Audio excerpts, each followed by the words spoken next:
A lot of people are turned off by learning.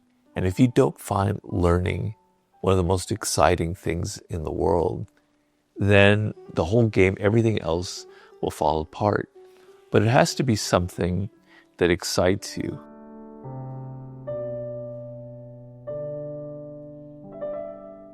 I've said to many people that live in a world where knowledge and skills are the most important thing. That's the goal that you are after.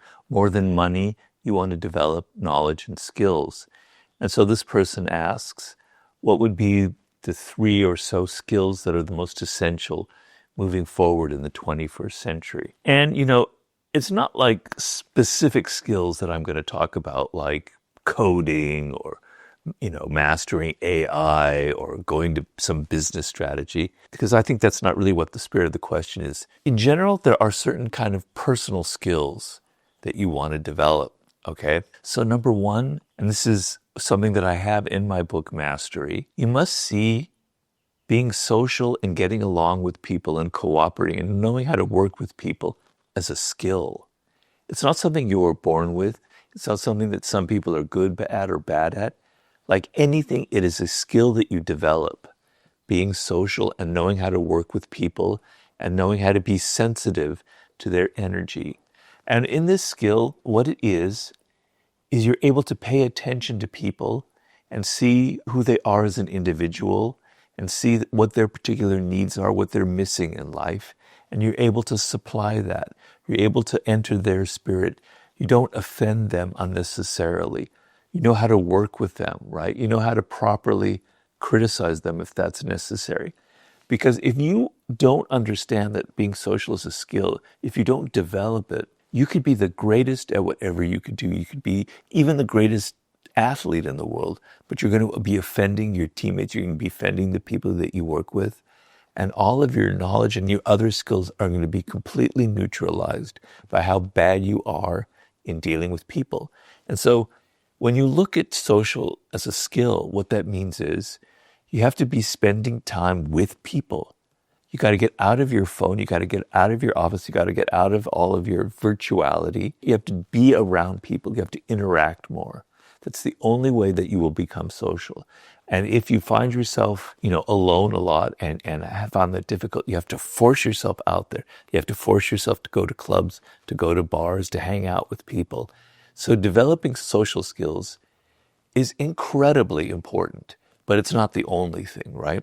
So another skill that's extremely important, and probably the most important of all, is to develop a love of learning. I know personally, when there's something that I don't know, there's something that I'm not good at, and that I then take an effort to learn it, to get better at it.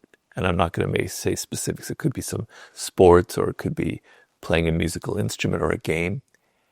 That process of learning, to me, is so exciting. It's like, I know it because when I was a child, getting better at something is a really, really exciting process. So I will give you an example. Years ago when I was writing the war book, I got myself a pool table because I wanted something to take my mind off the war book, which is really heavy and was kind of driving me crazy.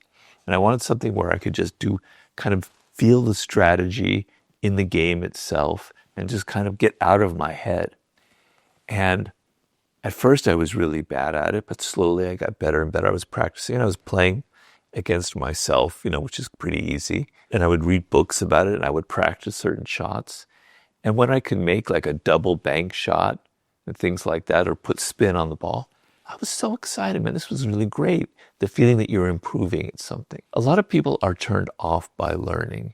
And if you don't find learning one of the most exciting things in the world, then I think you're never going to develop the whole game. Everything else will fall apart.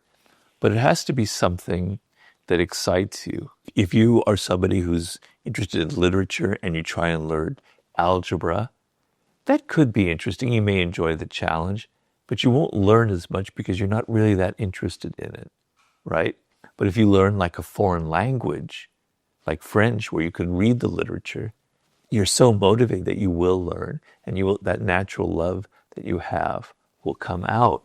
The other skill that you must develop, so just to reiterate, is being social having a love of learning. The third one is kind of related to the second one, but it is patience. A lot of people nowadays are really, really impatient. And the reason I think is, I mean, I have a lot of impatience myself, so I can't preach about that. But the reason why I think it's gotten worse is we're so used to the power of our phones, of our computers, that we think everything should be happening quickly and instantly.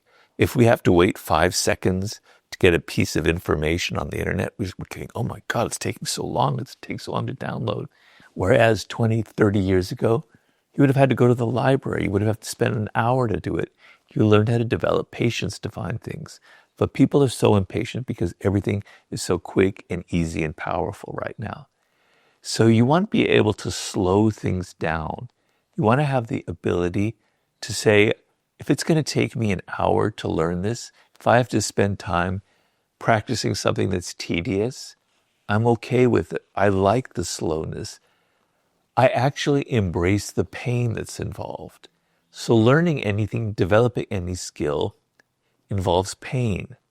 When I first got that pool table, I was so bad at it. It was so frustrating. And it really made me kind of upset because I like being really good at things, right? But I played every day and I got better and better and better and better. And then I remember one day, I mentioned this before, I was playing with 50 Cent in his office and I beat him 3 times in a row, and he's a pretty good pool player. I felt, wow, man, I've arrived. But then I had a humbling experience a few days later when I went to this pool hall in Manhattan and I got creamed by this other guy. So, kind of put it in perspective. But I was getting better at it. I had to be patient because at first I really sucked at it. So developing patience is absolutely critical thing.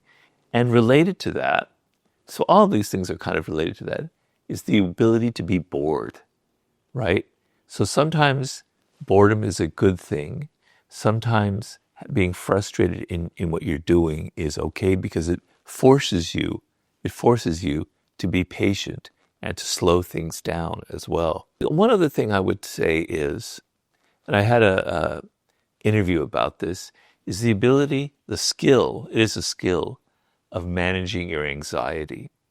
So when you're starting something out, when you're trying to build a business, when you're trying to write a book, when you're trying to create a movie, you're going to feel a lot of anxiety because it's not there. It's going to take a lot of work. You're looking, for me, years of work to produce it.